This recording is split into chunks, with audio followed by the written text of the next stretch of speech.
Hi friends, నేను ఈరోజు ఒక మంచి మాటతో మీ ముందుకు వచ్చాను. మనిషి ఇతరులకు చేసిన సహాయం పుణ్యం రూపంలో, సత్కర్మ రూపంలో మనిషి వెనకాలే తోడు ఉంటుంది. రాబోయే జన్మకు పునాది అవుతుంది. మనం ఎంత ఎత్తు ఎదిగినా గతంలో మనకు సహాయం చేసిన వారిని,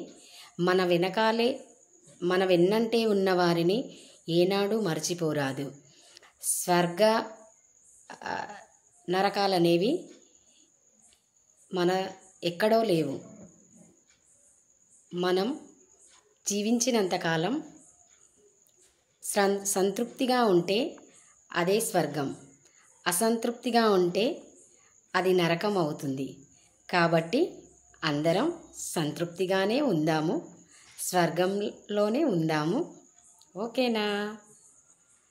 అందరూ బాగుండాలి, అందులో నేను ఉండాలి. సర్వే జన సుఖినో భవంతు. బాయ్.